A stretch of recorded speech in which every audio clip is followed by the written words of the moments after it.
Hello and welcome, guys. Thank you for joining me again for another Woman to Woman. I am your host, Anntricia Bray Smith, author, educator, and public speaker. I am the voice for those who suffer in silence. It is indeed a pleasure to be here with you today, as today we will also have a special guest host today, and that is Miss Valerie Caramella. Thank you for joining me today. Thank you for having me. Yes, ma'am. So today our topic is living with limitations. And we're going to give you an opportunity to meet Miss Valerie here in just a second and give you a little background. She is a author, guys. She is an author. So we have some greatness sitting on this platform with us today. And it is just a blessing just to even share the same platform here today. But we want to give a little backstory because we, as women, we don't think about the limitations in life. We're so focused sometimes on the big picture. We get so distracted by the cares of life that oftentimes we neglect to think that even with limitations, it's not a stop sign. Sometimes we may have to slow down every now and then, but it is not a stop sign. And so I'm grateful to have Miss Valerie here with us so that she can share with us a little bit about what it's like to have limitations in life and how she's able to overcome that and still accomplish so much greatness. So, Miss Valerie, give us a little backstory about who you are and a little bit about the limitations that you deal with from day to day. Um, well, who I am is, first, I'm a true believer in my Catholic faith. I'm very close to that. Very dependent on my faith. And from there, I became a mom. And then from there, I started at a very early age, like 6 years old, writing poems. And I was really inspired by my mother because she would always have letters and pens scattered all over the bed. And that's something I just enjoyed jumping into like leaves. So, but she had a poem book and I used to copy and write down poems. And so that was my start there. And I started doing that all the way up until I was 24, exactly. I just liked poetry and pretty words. From there, my mother asked me just, like out of the blue one day, she said, Val, I want you to promise me something. And I said, okay. And I had no clue, no idea what this promise was. And so I walked right into the promise and she said, will you write my story someday? And so I was shocked. I didn't know what to say. And then she says, you're the only one that can. She said, this is your assignment. And so I said, okay, sure, thinking that, maybe, maybe it will happen, maybe it won't, maybe she'll forget about it. But the following year, she passed away unexpectedly. It was so unexpected as the promise was the year before. So from there, I spent 17 years with that, just hanging there. I kind of put it in the closet, shut the door on it, because I was in no shape, and I had knew nothing about writing. I mean, I could write a poem, yeah, but a book seemed like a mountain. It's like that song, You Gave Me a Mountain. And so for 17 years, I just, sometimes I'd take it out of the closet and think about it, but I didn't want to do it ultimately. Yeah, Val, I was sitting there listening at you tell that story, and it just just get us to reflecting, on the promises and on, I mean, whether we've written a book or not, we all have a story Yes. that can uh, uh, connect with another woman, a story that we sat on, we put it away in the closets of our life, and just to hear you tell that story, it just uh, more or less draws me to want to know more. And also as a reflection to me, how many stories am I living or have I lived through that I have not given life to, you know, Perfect. That's and perfect. and I can just imagine, making such a promise Unknowingly. mhm, and sitting on that promise,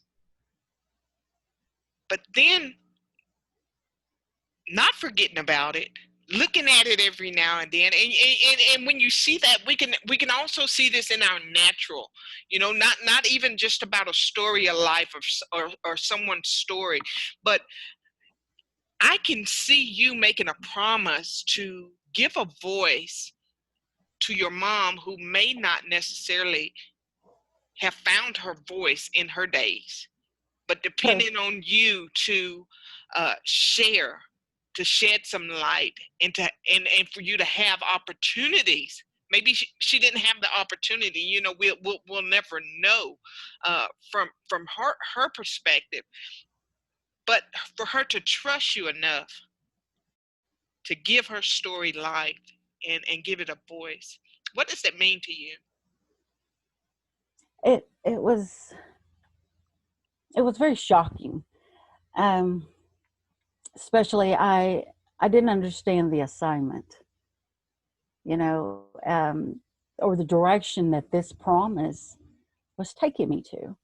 Because, like I said earlier before we came on, I was very shy, extremely shy. You was lucky to get anything out of me. um, but I always had all these words in my head. I love words, if they're arranged beautifully, and they speak your soul, and people understand it. So yeah, it was a heavy burden too, I must say, because when you accept a promise, you're accepting some responsibility, um, and you want to make good on that promise, and you look at yourself and think, am I the right one? I didn't think I was, or because I've been quiet so long. I think I was born quiet, and I was born into a lot of noise that wasn't always kind or calm. And I was the last child of my mom's. So I was always the baby of the family with a bunch of teenagers that I wasn't really legitimately connected to. And so I was known as the brat. I think Um, sometimes we can all be known as a brat sometimes, but I can definitely relate to the things that you're saying there. Yeah. and Um, what got it to come about, if you don't mind me keep it Go going ahead. on? Go. um, it was like 17. Well, yeah, it was 17 years, and um, me and another person went to my mom's grave, and they said, "Let's go to your mom's grave." And I went there as much as I could, because it just wasn't a happy place for me. And so I went there when I needed to go, if that makes any sense. So I said, "Yeah, we can go over there." And on the way over there, this question popped up, and it was like, "What about that book?"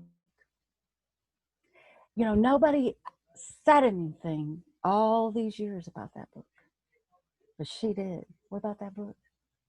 Are you going to keep the promise? Are you going to write it?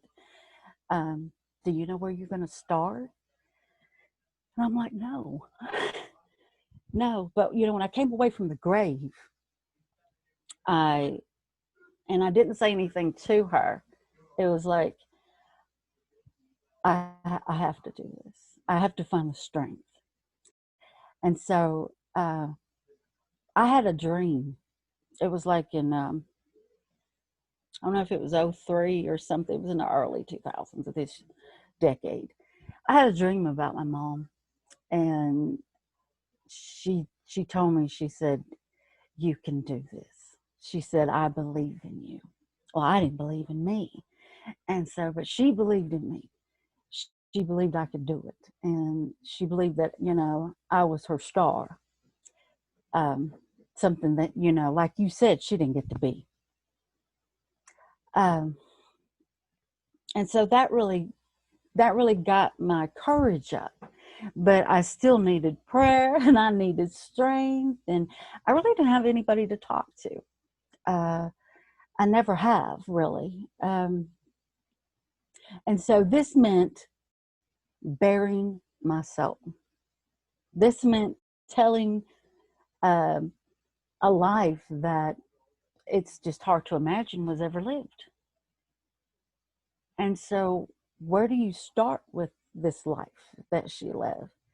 And then I just felt something to say to me in my spirit, go to the beginning. Go to the beginning. And the beginning is when her grandparents came to America. That's the beginning. You know, they started out with a dream, you know, the golden dream. Um, they wanted to thrive in the new world. And so I was just thinking, you know, so does this story. And I got the courage, you know, a lot of other people are saying, you know, you're going to be an inspiration to someone. And I said, well, if it's just someone, I'm happy with that. Absolutely. We know that if we can help just one along the way, you know, what we do is not in vain at all, you know. But um, I wonder if, in a way, just having that impression in here of hearing that question, that voice to ask you about the book, if at that point, were you still stuck in your silence? And was Yes. that your mom's way of helping you or leading you to the path of your own voice? Yes. And plus, you know, like little road signs of unsolved mysteries. Because she surely put a lot of those in my way growing up, was, you know, these unsolved mysteries, unsolved truths, um, and who I really am. And so I know what I experienced.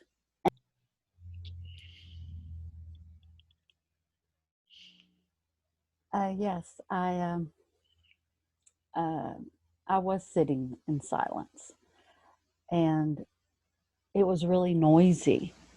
Everyone else, you know, they voiced their pain, their thoughts, their regrets, um, but I never did. I just listened um, to all the voices. So I can relate as I'm sitting here and I'm thinking back on childhood years, and I lived through a lot of trauma, a lot of unspoken traumas, you know, that I stayed silent about for years. And even as I come into my voice now and I try to be the voice and help uh, give voice to the stories of so many, it's an extra weight or extra pressure to be left with the voice of not only your own story but the story of someone else's. And so I wonder, how did that impact you for 17 years? Because you also have on top of living day to day with physical struggles. How is this adding to what you're dealing with in your physical body as well? And see, I had 3 little ones, and with no support. I was having juggling 3 jobs. Sometimes I juggled down to 2, but I had 1 to 2 to 3 jobs, and taking care of them, and I threw myself. You know how you just throw yourself into your work, and so you don't remember any of that stuff. So you kind of bury it, under your feet while you're working. And so that was very important to me, is to exhaust myself. So and it took me like 3 years, after my mom's passing, to look at a picture of her, to think about any of it. And of course, 17 years is nothing, because I've been an expert on being silent. Can you agree?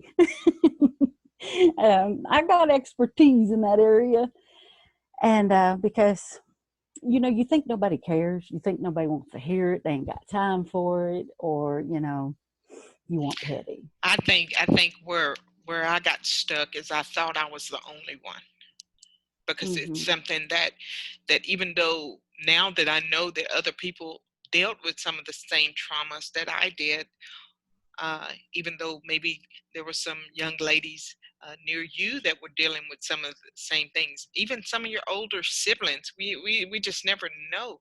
No one ever talks about it. And so when things are not talked about, they become normal for us. So we get desensitized to it. And when we feel like we're the only one, we don't want to be the one to bust the bubble and looked at in such a way. And it takes strength, and it takes time, and it takes processing the things that we go through, all the dynamics of our life, because we are complex. And we can't go around thinking that it's a simple fix. We didn't get here overnight. True. The decisions we made that led us to where we are, and we know that the path along the way is not easy, but the decisions we made to get us to the point, all of that was from that little girl who sat in silence. That little girl made decisions for us. That little girl kept us from maybe speaking up when maybe we would have spoke up, or maybe taking risks where we would have taken risk. And until we get that little girl in a good space and deal with the complexities of the issues that little girl deals with, it's hard to get to the place to where we finally can reach some purpose in life. Mm-hmm. So that purpose, it doesn't come without a cost. And that's one thing that women, you that are out there listening, you have a story too. That story didn't come. You're not going to step into your purpose without a cost. It cost us something. And 9 times out of 10, it cost us our silence. We have to break free from that. We have to break free from that in order to make an impact and leave our impression on this life. So you were saying that you raised 3 little ones with no support, no help. And probably the help that you probably could depend on now is gone, and That's right.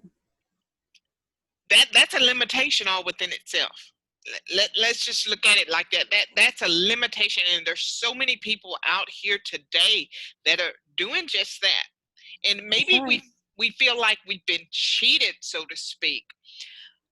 But the way I look at a limitation is not that it's a stop sign, guys. It's not that we can't do. It's just that we have to get creative and focus on the things in which we can do. And you found that in working 3 jobs, 2 and 3 jobs. I'm sure just trying to make ends meet, to keep a roof over your head, to keep food on the table. Uh, it can be really draining. But also, what I heard you say is that you use that as a distraction, as to not process and finally begin to peel back the layers of your story. Yes, Hmm. a little at a time. But when I was raising my little ones, the three, and this is in the 90s, well, part of the 80s, mid 80s into the 90s, Hmm. I was raising little ones. And now I'm raising an 11-year-old son, and I'm in my 50s. And I love children. My kids, I've always loved them. They were my strong oak tree to me. I never wanted to leave them, even though I had to go get a job. But there was just this special bond that, I wrapped around each one of them.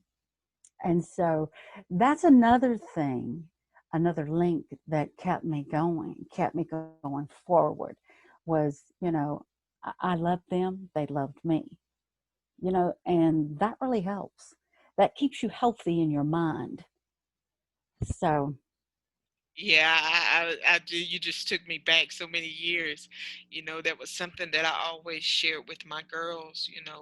I told them that God blessing me with them in my life helped save my life.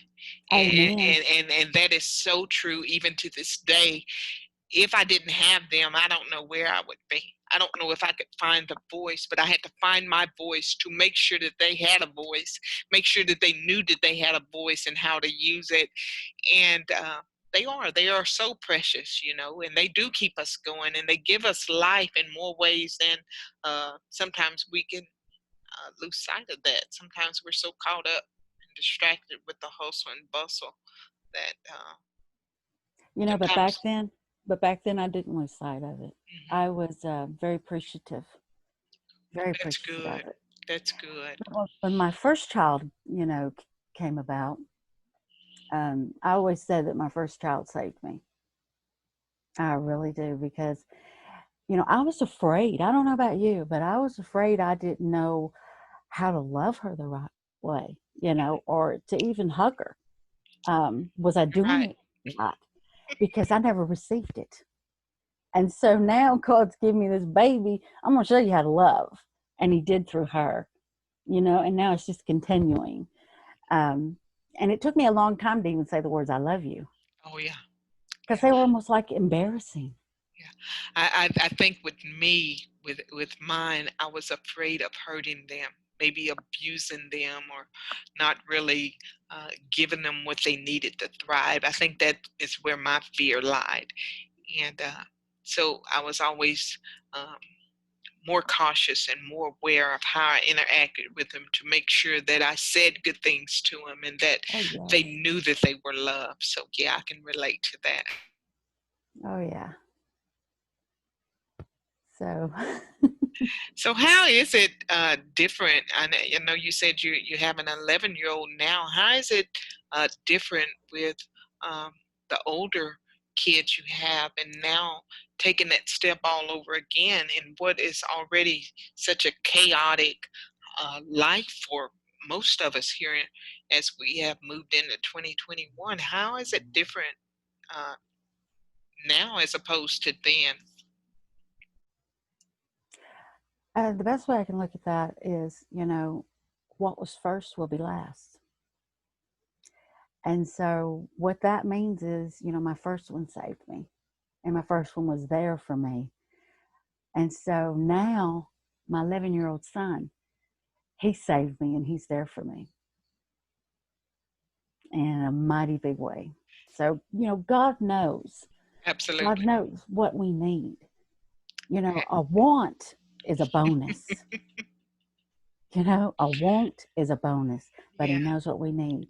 absolutely. And that's God's focus. And so it truly blessed me.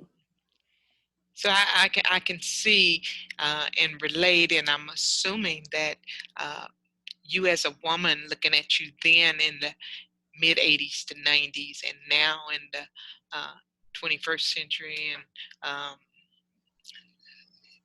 with the way our world is changing, and you doing the work and finding yourself and knowing a little bit more about yourself, that just you being in a better place mentally and emotionally, and being able to process some of the griefs in your life, because you have suffered some tremendous loss, Mm-hmm. you know, and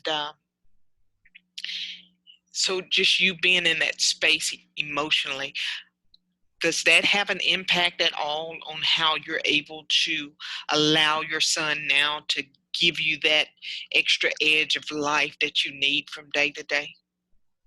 Yes. Which it was no different in the 80s and 90s. Mm, Of course, I'm wiser, and I was stronger back then physically.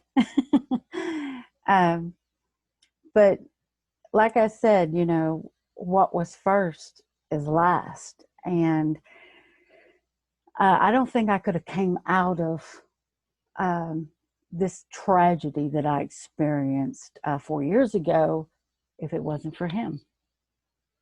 Because, you know, um, having a child there with you, it just kind of puts band-aids, you know, over the wounds while they're healing.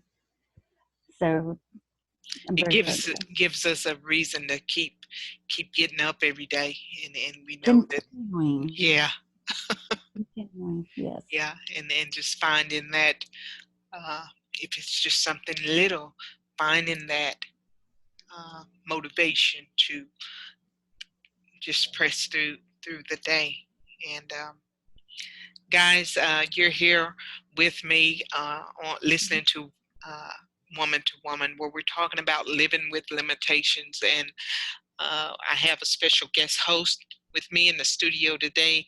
This is Miss Valerie Caramella. And guys, you've just hearing a little bit of her backstory. And I know that for so many of you, her story resonates with you just like it does with me. It's amazing how, when we begin to sit down as women and have conversations, how we're able to connect, how our lives pattern one after another from time to time. You know, we're not different. You know, in so many ways, when when you can sit and have a conversation, you find that we're more alike than not. We're more alike than not. Amen. And I told you there in the beginning, when you came on the podcast and joined us today, I told you that you, like me, are sitting in the midst of greatness. This is one awesome woman who's overcome struggles every day. And guys, we don't have any excuses, guys. Life doesn't leave us with excuses. We have to take what we have, even sometimes just the bits and pieces that remain. Sometimes that's all we have to pick up and just press through the day.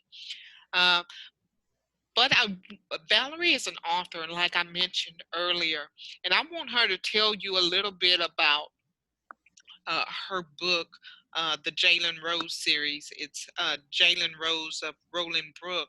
And I want her to tell you a little bit about uh, her product, her book here. And I also want her to give us a little insight of what, if anything, in her life inspired uh, this product, and what we can look for in the days to come. Well, I do believe my first book, you know, inspired my second book, and that was the paranormal element. Now that's in my first book. It's kind of like all the way through it. And so, with that experience and interest, I do have an interest in it. It is interesting. Um, I took that and the fact that I bought a house, and I bought this house on just being a babysitter. And nobody believes me. But I had this fantastic loan officer, and he told me, he said, you just work on your credit. And I did. And he said, we'll get you through. We'll get you a house. And so at first, well, I was married at this time. This was my second marriage. And so I first let my husband go and say, you know how the man ego is. They don't want to live under the thumb of a woman. So I immediately knew this. So I said, hey, why don't we do your credit first? and and we'll see if we can get this house. Well, his credit went, down. He was very angry over that. Well, mine was flying a kite. And it was just, I couldn't believe it. But I said, hey, if I can get the loan and get us a house, we all should be happy for that. At least one of us did it, to improve. And he was growing by the hour, bitter and angry. That male ego was just really taking him away. So I got the house, and I really wanted that house. And it had a lot of imperfections. It had a slope yard. It just, and the house was retro. It was retro 75. And the outside was pretty. And so I knew that I could do something with it, because I love decorating. I'll decorate and redecorate and take that down and redecorate, with endless ideas. Because I go into these processes of different moods and different lights. And so I want to see if I can do them, pull them off. And so anyway, as I was living there, the neighbor next door, we kind of met, but she was a young lady. Her parents owned the home, and they were there from the beginning of the subdivision, like back in the early 70s. And so I was curious, who lived in my house. Wouldn't you be? I want to know the previous owners. What were they like? Oh yeah, history is important. And so I was outside one day, and she was saying, that she needed looking for a babysitter. And so I said, well, you're welcome, to come over and talk. I said, do you know anything about your neighbors that used to live here? And she said, yes, I do. She said, I was raised, in Rollingbrook. And she was still, as an adult, she came back home to be with her parents. And so she come on into my house, and she started just looking around, and she says, boy, this house looks very different than what it used to. And so we got to talking, and I said, do you know the owners here? Who were they? Why did they leave? And so she says, Ray, he, I think, was in his late 40s, and he battled with a little bit of the alcohol, but he had a heart attack in the room on the left. Now, in my book, you're going to hear a lot about the room on the left. You are. And so that's where this came from, because she was sitting in my living room and looking down the hall, and she said, yeah, it was the room on the left. And that was my room. I chose that bedroom. So she told me a little bit more, and when she left, I'm like, I got an idea. I got an idea here. I didn't know how I was going to go about it, and I just said, God, please, I hope you're on the same page with me, help me with this. So I was really excited about it. Well, my husband was a truck driver at the time. And so my 11-year-old son, Tristan, he was 3. And so we went on the road with him for about 2 weeks. And he was also from Cape Girardeau, Missouri. And but we went on the truck as well, and it was in the fall. And I have never seen such pretty colors, of fall colors, in a city before. And and we rode by a town called Dutchtown, and it was a village. And I said, I like that. I like that. And he goes, why? And I said, I like that name. I just loved it. I fell in love with it. And I said, well, how far is Dutchtown to Cape Girardeau? And he would tell me, he said, just 10 miles. He said, it's just a little old village. And so when I got home, I started doing research on Dutchtown, and I did research on Cape Girardeau, and I was trying to figure out how I was going to do this story. Well, as me, I always go to the beginning because I remember what the neighbor said in the beginning. So in the beginning, I talk about Melanie Blake. She's coming back on Christmas Eve in a rainy, wintry season, and Holly Jolly is playing on the radio, and she's got a couple of gifts that she had bought at the mall, and she's on her way home. And she also got some chocolate covered cherries that Ray's ex-wife sent them in a Christmas card.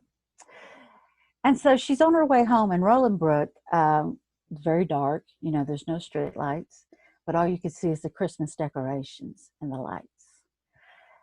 So, and there's a series of hills that you go through before you get to my house. I should say Jalen Rose's house, excuse me, before you get to Jalen Rose's house. And so up ahead, she sees up on a hill ambulance lights, and she becomes alarmed. And she thought maybe it was the neighbor next door, but it wasn't. It was in her driveway, her bumpy driveway. So she pulls in with her SUV and puts it into park, and it kind of rocks back and forth, and she jumps out, and she just races up a cracked, narrow sidewalk, and she pulls the storm door open, and it just feels like something just so heavy that she's pulling back, like the wind's kind of holding it back with resistance. When you want to get in somewhere, it just takes forever and strength to get in. So she was using that strength, and then there was 5 steps. They were very creaky that she had to go up to get to the living room and the upstairs floor. And so she hears paramedics talking, and they're at radio dispatching. And she follows the sounds, and it's down the hall, and it's the bedroom on the left. And and she comes in there, and she's looking over the paramedics, and they're working on her husband. And it failed. Whatever they tried to do for him, it failed. And they told her, we're sorry for your loss. And she just could not get it through her head. She couldn't even hardly speak, And then the next thing, she spiraled down right beside her husband and passed out. Because that's just, unexpected tragedy. You'd never think of that. So anyway, after that, the house is put up for sale, and then it gets bought by auction. They remodel it and put it back on the market. So she's up for sale again. And so what I found out about my house as time went on, and I kept, asking questions, this house had a history of foreclosures. And again, it had a foreclosure. So when I went to buy it was right after that tragedy, and their house was foreclosed. All right. Now, I'm going to stop you there. I don't want you to give too much of that book away. It's got me drawn in, and I know that the listeners are drawn in as well. They want to hear more and more and more. But if you want to hear more, I'm going to tell you to go out and purchase the book. I tell you what, in the description there, I will leave the link, not only to Valerie's book, but also how you can connect with her on her social media pages. It is time to wrap up today. Miss Valerie, I appreciate you joining me here today. It has been exciting. We are going to have to do this again, so I'm assuming you already know that. Yes, an endless story. Yes, I'm assuming you know that. And guys, she will be having a reset or something. What is it? A series, and volume 2 Yes. this year. This Oh, year I've already got also. it. I've already got it written. Yeah, so Uh, we're going to be looking out for that too. Nonetheless, guys, you are here on the Woman to Woman podcast. I am your host, Anntricia Bray Smith, author, educator, and public speaker. I am the voice for those who suffer in silence. Until next time. bye.